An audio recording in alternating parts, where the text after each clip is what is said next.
남편은 혜진을 설득해 그녀의 결혼 전 아파트를 팔고 호숫가에 있는 큰 집을 사자고 제안했다. 거래가 성사되자마자 그는 이혼과 재산 분할을 요구했다. 하지만 바람피운 여자를 만나고 돌아온 그가 새 집에 들어서는 순간 그는 얼어붙었다. 혜진과 민수는 함께한 지 5년이 되었다. 그들의 관계는 잡지 속 한 장면처럼 완벽해 보였고 혜진이 아끼는 아파트는 아늑하고 따뜻한 공간이었다. 친구들과 지인들은 그들의 조화를 부러워했고 두 사람은 모범적인 부부처럼 보였다. 혜진은 소규모 회계사무소에서 일하는 회계사로 안정감과 가정을 중시했다. 반면 민수는 야망이 넘치는 영업관리자였고 늘 더 큰 성공을 꿈꾸었다.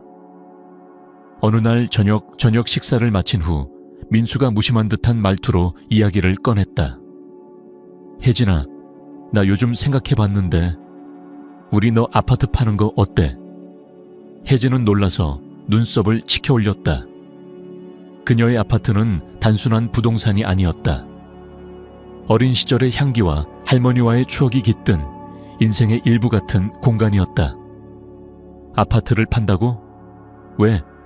우리 지금도 충분히 좋은데? 그녀는 컵을 식기세척기에 넣으며 말했다.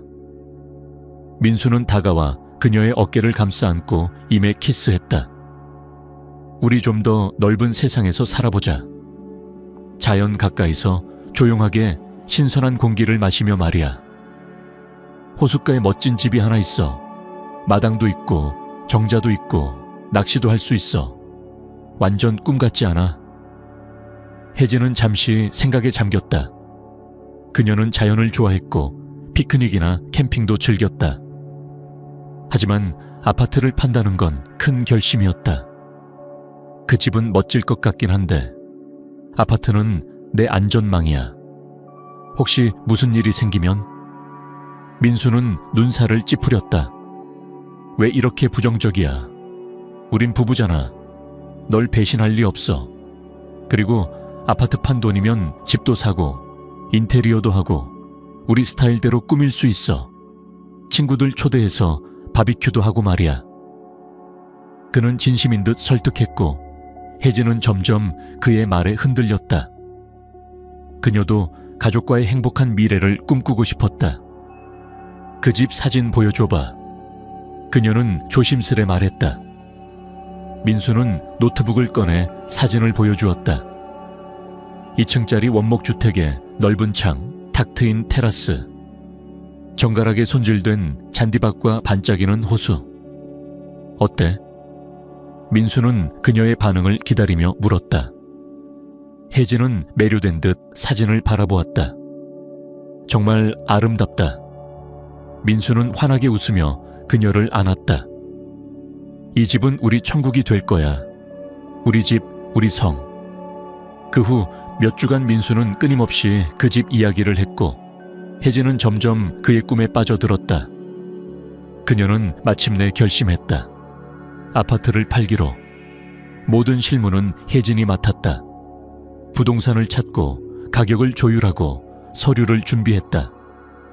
아파트는 좋은 가격에 팔렸고 돈도 문제없이 입금되었다. 민수야, 이제 집 사는 건 언제 진행해? 그녀가 불안한 듯 물었다. 걱정 마. 이미 다 얘기됐고 계약만 하면 돼. 민수는 자신 있게 대답했다. 마침내 거래가 성사되었고 두 사람은 새 집의 주인이 되었다. 혜진은 행복감에 젖었다. 그녀의 꿈이 현실이 된 듯했다. 이사 후의 삶은 동화 같았다. 두 사람은 짐을 정리하고 가구를 배치하고 정원을 가꾸며 매일을 즐겼다. 민수는 정자와 사우나를 짓기 시작했고 저녁마다 테라스에서 호수를 바라보며 미래를 이야기했다. 혜진은 그렇게 진심으로 사랑받고 있다고 믿었다. 하지만 집 계약이 끝나고 얼마 지나지 않아 민수는 믿기 어려운 말을 꺼냈다. 혜진아, 우리 이혼하자. 그녀는 말을 잇지 못했다. 뭐라고? 농담이지? 민수는 창밖 호수를 바라보며 덤덤하게 말했다. 우린 달라. 나 이제 다른 삶을 살고 싶어. 그럼 이 집은 우리가 함께 산 집이잖아. 민수는 웃으며 말했다. 이제 내 집이기도 해. 그리고 나 수진이랑 여기서 살 거야. 그 이름은 그녀의 가슴을 찢었다. 수진, 그녀의 직장 동료이자 친구. 수진이랑 사귀는 거야. 혜진은 숨을 삼켰다. 꽤 오래됐지. 넌 나를 이해하지 못하지만 수진은 달라. 그녀는 날 알아. 그 순간 혜진은 민수가 철저하게 그녀를 속였다는 걸 깨달았다. 그 모든 사랑의 말과 약속은 거짓이었다. 그는 그녀를 이용해 이 집을 산 것이었다. 어떻게 나한테 이럴 수 있어? 그녀는 눈물을 멈추지 못했다. 민수는 그녀를 거칠게 밀치며 말했다. 그만 좀 해. 넌 너대로 살고 난 나대로 살면 되는 거야. 혜진은 베란다에 홀로 남겨졌고 그녀의 세상은 무너지고 있었다. 그날 밤 혜진은 한숨도 자지 못했다. 침대에 누운 채 천장을 바라보며 생각을 정리하려 애썼지만 마음은 끝없이 무너져 내렸다. 그녀는 배신감에 몸을 떨었고 그동안 믿어왔던 모든 것들이 거짓이었다는 현실 앞에서 숨이 막혔다.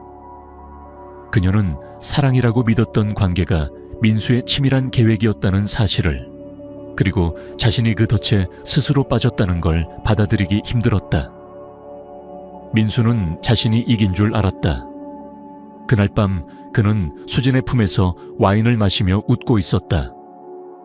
그는 혜진을 간단히 정리했다고 생각했고 이제부터는 수진과의 새로운 삶만이 남았다고 믿었다. 그의 얼굴엔 승자의 여유가 떠올랐고 그는 모든 것을 통제하고 있다고 착각했다. 며칠 후 민수는 새로운 시작을 위해 다시 호숫가의 집으로 향했다.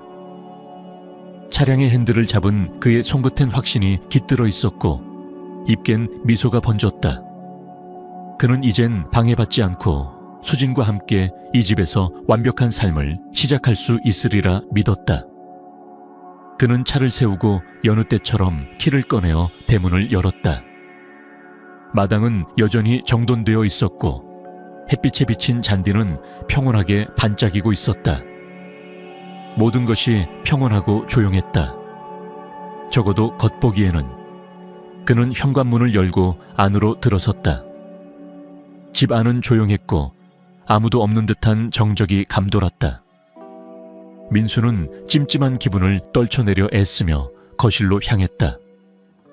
그러나 거기도 아무도 없었다. 그는 계단을 올라 2층까지 둘러보았지만 집 안은 그가 떠날 때와 똑같았다. 그러던 중 부엌 쪽에서 조용한 소리가 들려왔다. 누군가 요리를 하는 듯한, 그리고 콧노래를 부르는 듯한 소리였다. 혜진인가? 그 생각이 스쳐 지나갔고 그는 그 방향으로 걸어갔다. 그러나 부엌 문을 연 순간 그는 걸음을 멈추고 얼어붙었다. 그곳엔 중년의 여인이 부엌에서 익숙한 손길로 음식을 만들고 있었다. 그녀는 흥얼거리며 조용히 움직였고 마치 오랫동안 이곳에 살았던 사람처럼 자연스러웠다. 실례지만 마침내 민수가 침묵을 깨고 말했다. 누구시죠? 여긴 제 집인데요. 여인은 고개를 돌렸다.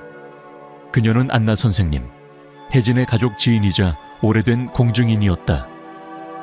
민수는 그녀를 수년 전부터 알고 있었지만 그저 평범한 노인으로 여겨왔을 뿐이었다. 하지만 지금 그녀의 눈빛은 단단했고 목소리는 흔들림이 없었다. 안녕하세요, 민수씨.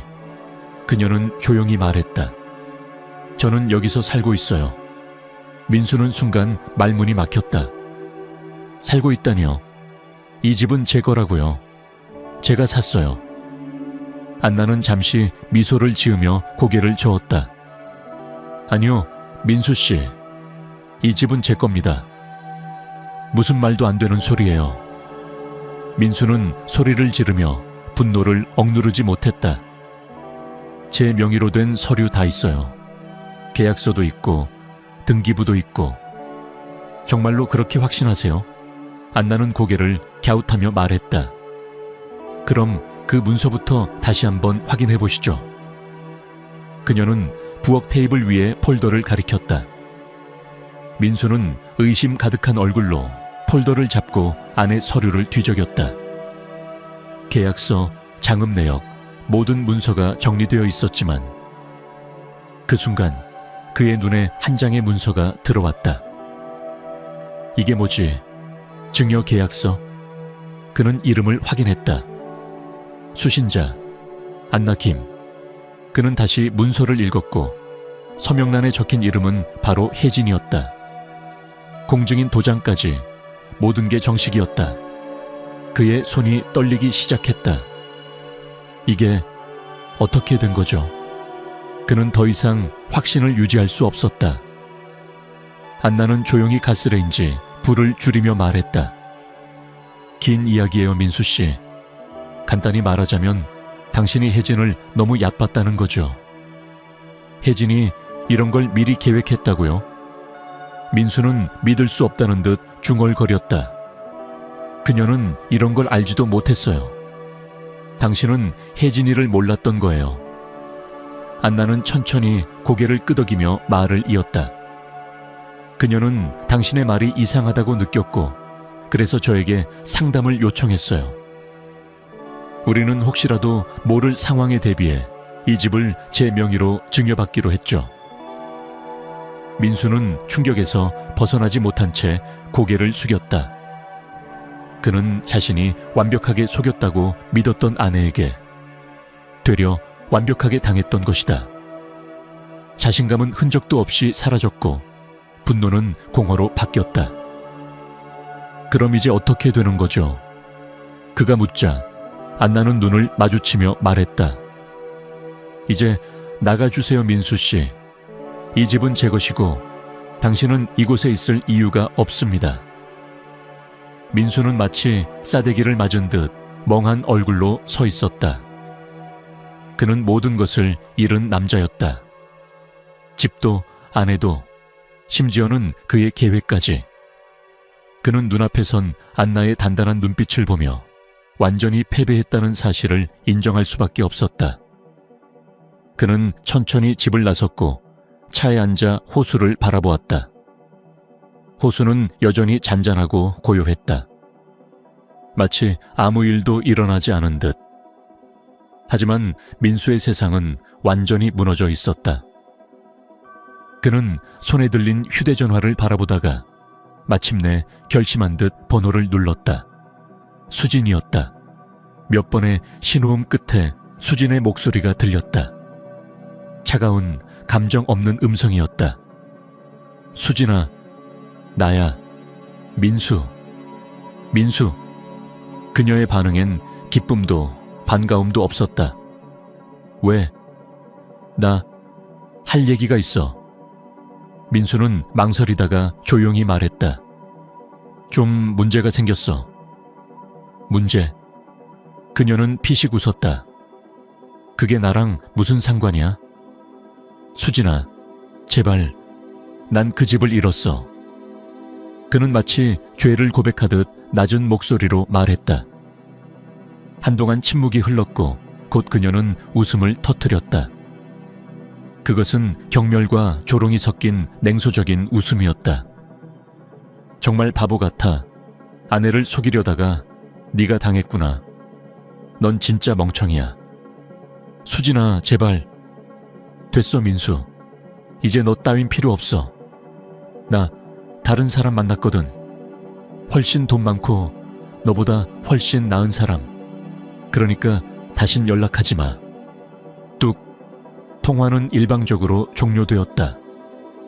민수는 운전석에 앉아 핸드폰을 내려놓고는 한동안 꼼짝도 하지 못했다. 전부 끝났다.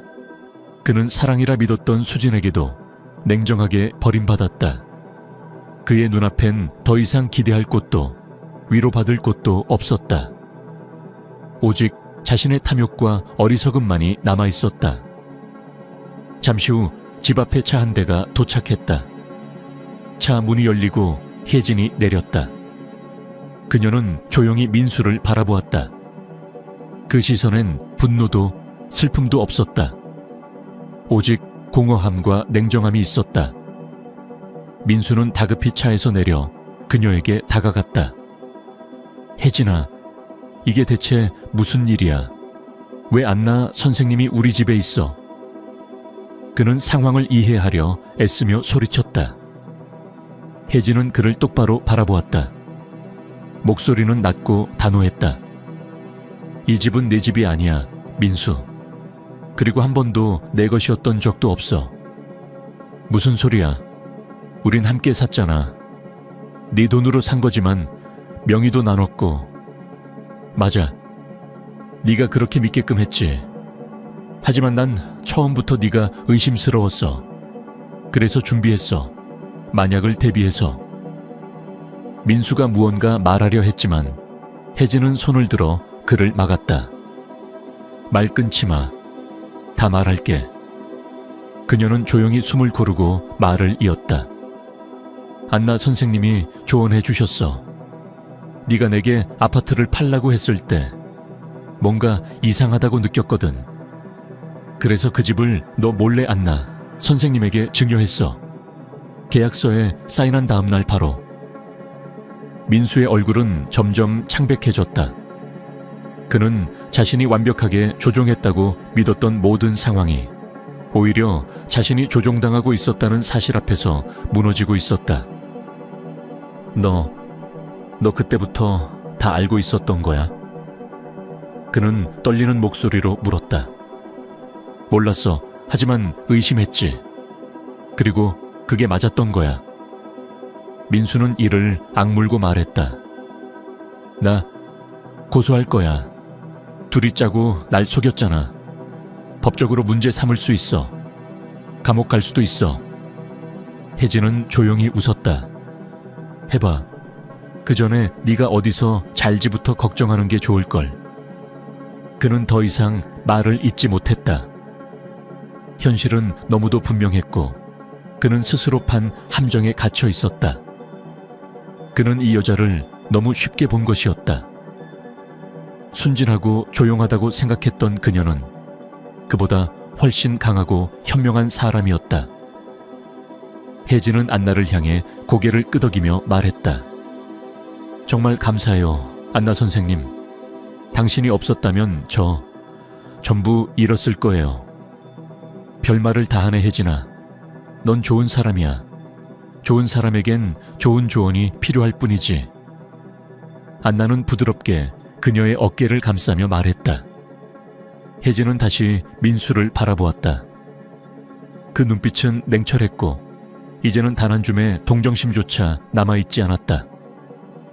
잘 가, 민수. 이 일이 너에게 교훈이 되었으면 좋겠어. 사람을 조종하려 들면 결국 잃게 된다는 걸. 민수는 아무 말도 하지 못했다. 그는 입을 열었지만 그 안엔 더 이상 설득도 거짓말도 없었다.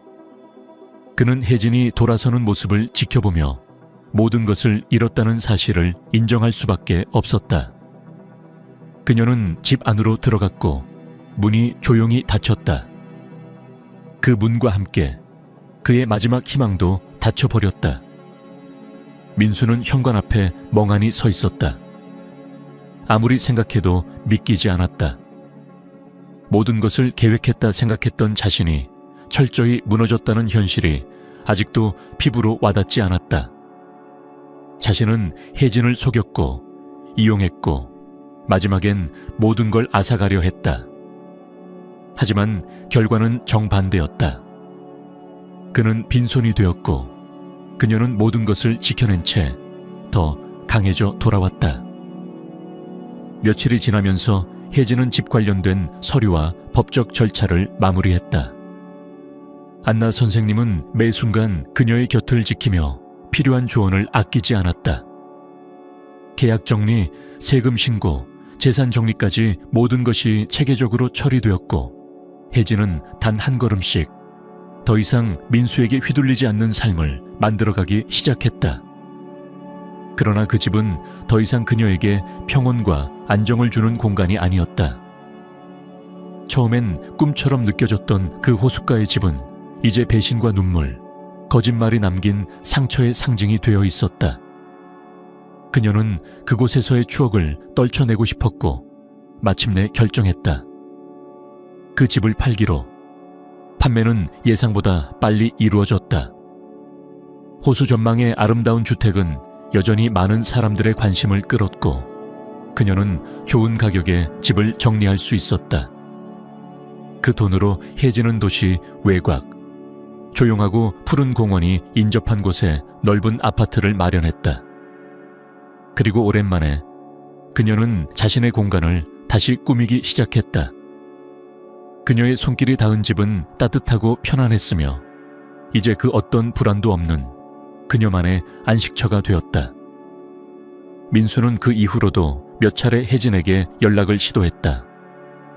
전화, 문자, 심지어 지인을 통해서라도 한 번만이라도 만나달라고 애원했지만 혜진은 단호했다. 그녀는 더 이상 그의 목소리를 듣고 싶지 않았고 그의 그림자 속으로 다시 걸어 들어가고 싶지도 않았다. 민수는 과거의 일, 하나의 실수로 남겨졌다. 그녀는 이미 그 페이지를 덮었고 다시 펼칠 이유도 없었다. 새 아파트로 이사한 지 얼마 지나지 않아 혜진은 근처 공원을 산책하는 것이 일상이 되었다. 아침 햇살이 부드럽게 그녀의 얼굴을 감싸고 바람은 더 이상 차갑지 않았다. 아이들의 웃음소리, 강아지의 짖음, 나무 잎이 흔들리는 소리까지 모든 것이 새롭게 들렸다. 그녀는 가끔 멈춰서서 하늘을 바라보았다. 구름 사이로 쏟아지는 빛이 마치 새로운 인생의 문을 열어주는 것처럼 느껴졌다. 그녀는 자신이 얼마나 멀리 왔는지 실감했다. 사랑을 믿었고 배신당했으며 그 밑바닥에서 다시 일어섰다. 민수는 그녀를 무너뜨리려 했지만 오히려 그가 스스로 무너졌을 뿐이었다. 혜진은 더 이상 과거를 두려워하지 않았다. 그녀는 스스로를 구했고 이제는 완전히 자유로운 사람이었다. 그리고 무엇보다 그녀는 자신을 믿기 시작했다. 누군가의 말이 아닌, 누군가의 사랑이 아닌 온전히 자신의 직감과 판단, 그리고 선택을. 그 길은 멀고 험했지만 결국 그녀는 자신만의 삶을 찾았다. 민수는 그 사실을 결코 이해하지 못할 것이다. 그는 자신이 무엇을 잃었는지조차 알지 못한 채 살아가게 될 테니까. 그는 집을 잃었고 사랑을 잃었고 기회를 잃었다. 하지만 혜진은 그것들을 통해 더 큰 것을 얻었다. 평온함, 독립, 그리고 스스로에 대한 존중. 그날 공원 벤치에 앉아있던 혜진은 미소 지었다.